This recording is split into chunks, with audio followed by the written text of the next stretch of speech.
जी, welcome back class. अच्छा जी, हम बात कर रहे थे कि यार हमने इंटरपोलेशन को अप्लाई करना है और इंटरपोलेशन को अप्लाई करते हुए हमने ना वैल्यू निकालनी है केडी की। ठीक है, तो अच्छा इंटरपोलेशन का जो कॉन्सेप्ट मैंने कहा था, देखिए यहाँ पे definition: interpolate estimate an unknown number that lie somewhere between the two known number के से हम with the help of two known number we can calculate one an unknown number. ठीक है, तो यहाँ पे देखिए आपके पास क्या हुआ, 10% पे आपका जो आंसर था जी वो क्या था, 864 था। ठीक है, पहले आपको ये लिखना है। ठीक है, अच्छा हमें हमारा जो आंसर हमें चाहिए वो कितना चाहिए, 761। याद है हमें क्या आंसर, तो 761। तो वो क्या है, Y T M yield to maturity के डी की, तो हमने मालूम करना है। ठीक है, अच्छा 15% पे जब हमने के डी को कंसिडर किया तो आंसर आया 620। ठीक हो गया जी। दोबारा से 10% पे आंसर ये है, वाई टी एम हमें जो कैलकुलेट करना है, हमारा आंसर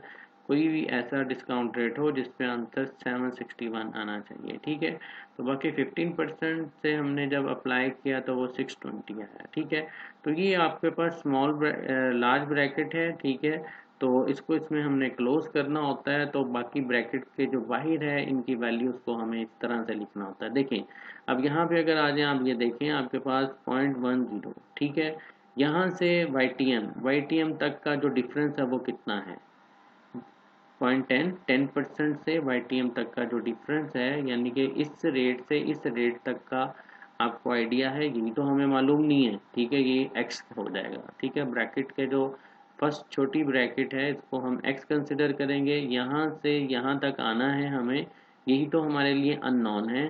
ठीक है, यही तो हमें मालूम नहीं है। ठीक है, चलें बाकी 10 से और 15% इन दोनों में जो डिफरेंस है वो कितना है, वो 5% का है, 0.05 लिखेंगे। ठीक हो गया, तो ये देखें 10% और 15% ये क्या है, 0.05। 5% का डिफरेंस है ना 10 और 15 में। ठीक है, तो ये हमें पता है नॉन है। ठीक है, यही काम जो आपने यहाँ किया है दूसरी साइड पे करें कि 864.12, ठीक है, इसमें और 761 इन दोनों में जो डिफरेंस है वो कितना है, 103 का। ठीक है, 103.12 इन दोनों में 864, ठीक है, 761। ठीक है, तो इन दोनों में जो डिफरेंस है 103। अगर आपको नहीं पता चल रहा तो कैलकुलेटर साथ रख लेते हैं ताकि हम इस चीज़ को सॉल्व करते रहें। हाँ जी, डिफरेंस की जो मैं बात कर रहा था आप लोगों के साथ, क्या था जी, 864.12। ठीक है, माइनस कर देते हैं 761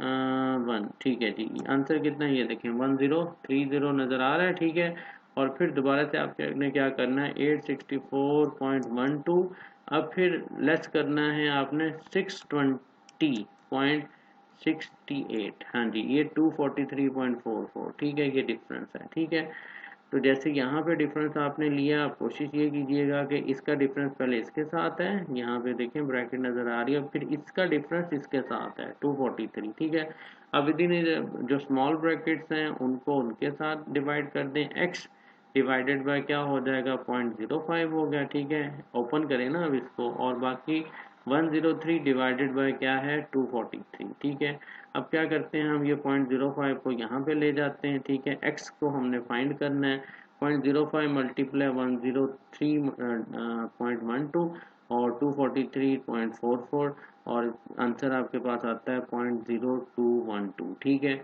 तो अब आपको क्या करना था, in this example x is equal to Y T M minus 0.10। ठीक है, अच्छा अब यहाँ पे देखें वाई टी एम, यहाँ पे इसी को देख लें, x is equal to, x किसके इक्वल है, ठीक है, वाई टी एम माइनस 0.10। देखें 0.10 को अगर हम माइनस कर, हमें 10% का तो पता है, वाई टी एम का नहीं पता ये कितना है। तो वाई टी एम की वैल्यू अगर आपको हम अगर x हमें कैलकुलेट करना है ना, इन दोनों का जो डिफरेंस है वो नहीं पता। ठीक है, बाकी तो इसका भी पता है, इसका भी पता है और इसका भी पता है, यानी कि ये जो तीन आपके पास पॉइंट्स हैं डिफरेंस के वो तो आपको पता है, x की वैल्यू हमें नहीं पता। तो x किसके इक्वल है, वो बेसिकली जो है वाई टी एम माइनस 10, कोई ना कोई ऐसी वैल्यू है, अगर उसमें से हम ये माइनस कर दें, ठीक है, 10, तो हमें आंसर का पता चल जाएगा। तो फिर वाई टी एम क्या हो गया, Y T M is equal to आपके पास 10% प्लस x है। ठीक है, यहाँ पे इसको इसी इक्वेशन को आप क्या कर गए हो, वाई टी एम निकालना था आपने, 10% को यहाँ पे ले गया तो ये प्लस हो जाएगा, यहाँ पे जो है नेगेटिव में आ रहा है, नेगेटिव साइन है। ठीक हो गया जी। तो Y T M is equal to, finally आपके पास जो वाई टी एम है उसका जो एक कैलकुलेशन फार्मूला होता है, तो वो क्या बना आपके सामने जी, Y T M is equal to 10% जो भी आपके पास कम था और x। अच्छा, अब इसको अगर हम सम करते हैं 10% और हमने ये आंसर निकाला हुआ ऑलरेडी कि x की वैल्यू तो आ गई 0.0212, तो इसमें सम कर दो।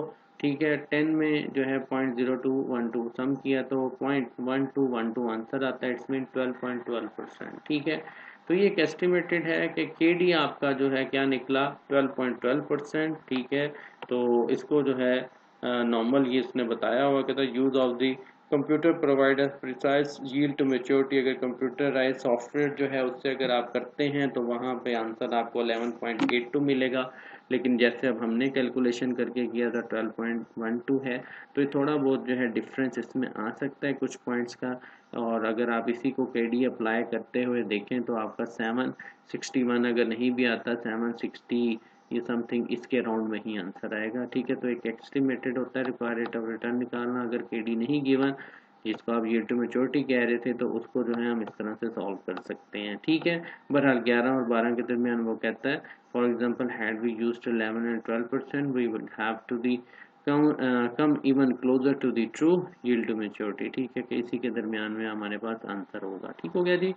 चलें अब आगे हम बात करने चलते हैं ये behaviour of the bond price. जो आपके पास बॉन्ड प्राइस है, ठीक है, तो उनका बिहेवियर क्या होता है। On the basis of understanding of a number of observation can be made concerning bond price. अच्छा, अब इसमें बॉन्ड के कुछ करेक्टरिस्टिक्स हैं, उनकी तरफ हम जा रहे हैं।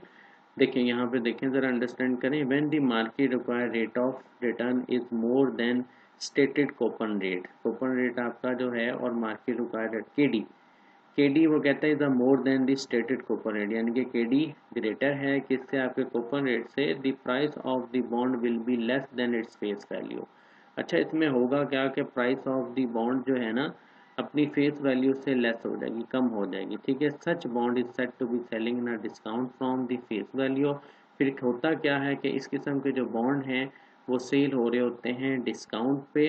ठीक है, तो उनको फिर हम कह देते हैं डिस्काउंट बॉन्ड या बॉन्ड डिस्काउंट। ठीक है, तो क्योंकि उनकी जो प्राइस होती है, करंट प्राइस जो होती है वो उनकी जो फेस वैल्यू इससे कम होती है। वो क्यों हो रही होती है, क्योंकि जो market required rate of return है वो उनका ज़्यादा होता है कूपन रेट से। ठीक है, अगर ये बात समझ आ गई हो तो बहुत अच्छी बात है, नहीं समझ आई तो फिर कोशिश करें समझने की।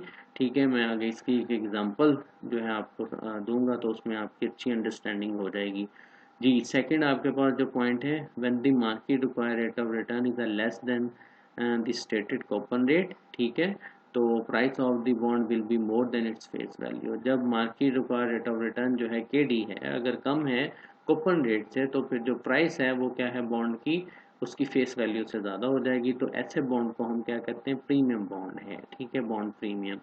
थर्ड पॉइंट वो कहता है जब market required rate of return जो है इक्वल है स्टेटेड कूपन रेट के।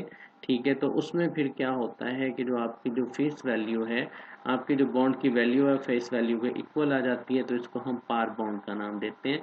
तो यहाँ भी थोड़ा सा इसी चीज़ को समझाया गया है। If a bond sell at a discount then it's mean के जो जैसे हम बात कर रहे थे कि जो उसकी प्राइस है it should be less than the par value and Y T is a greater than coupon rate. ठीक है, जो डिस्काउंट बॉन्ड होता है उसके लिए याद रखें कि उसका जो वाई टी एम या के डी है वो जो है आपका ज़्यादा होगा कूपन रेट से। ठीक है, और इसी वजह से उसकी जो प्राइस है, ठीक है, उसकी जो फेस वैल्यू है उससे वो कम होगी। ठीक है, फेस वैल्यू ज़्यादा होगी और प्राइस उसकी कम होगी। तो इसी तरह से जो है आपके पास दूसरे पार बॉन्ड और प्रीमियम बॉन्ड है, इसको भी ये कुछ रूल्स हैं बॉन्ड से रिलेटेड, उसके बिहेवियर के पॉइंट ऑफ व्यू से ये इसको आपको जो है याद रखना है। और इसको थोड़ा सा उसने फाइनलाइज भी किया हुआ है कि इफ द इंटरेस्ट रेट के D rise so that the market required rate of return is increase the bond price will be fall. ठीक है, और in short interest rate bond price move the opposite direction में है, just like the two end of the child सीसा। ठीक है, price of bond और जो रिक्वायर्ड रेट ऑफ रिटर्न है ये दोनों ऑपोजिट है। ठीक है, एक बढ़ेगा तो दूसरे प्राइस जो है कम हो जाएगी, अगर वो कम होता है तो प्राइस बढ़ जाएगी। ठीक है, सिंपल समझाने का मकसद ये था।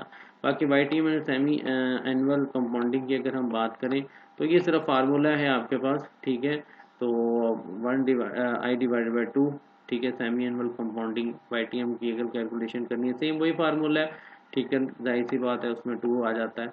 ठीक है, आपके पास सिर्फ जो है सेमी एनुअल हो जाएगा, तो इसके लिए भी सेमी एनुअल जब हो जाता है, ठीक है, तो ऑब्वियसली बात है आपको ई आर निकालना पड़ता है कि आपका जो है साल में जो है अमाउंट जो है आपका वो 1 ईयर नहीं है, बल्कि साल में 2 दफ़ा इंटरेस्ट आपको मिलेगा। तो उसमें फिर क्या हो जाता है, जैसे हमने पहले इफेक्टिव एनुअल रेट निकाला था, तो ये भी वहाँ पे यही है, Y T M is equal to 1 plus semi annual Y T M, जो भी आपके पास आई मीन के डी है या वाई टी एम जो भी कहें, पार्ट 2 - 1। ठीक है, तो इसको आप अप्लाई कर सकते हैं और ई आर निकाल सकते हैं, इफेक्टिव यील्ड टू मैच्योरिटी निकाल सकते हैं। ठीक है, यील्ड ऑन प्रेफरेंस स्टॉक आ गए, लेकिन मैं जैसे आपको बात कर रहा था कि एक मैं एग्जांपल देता हूँ नेक्स्ट सेक्शन में।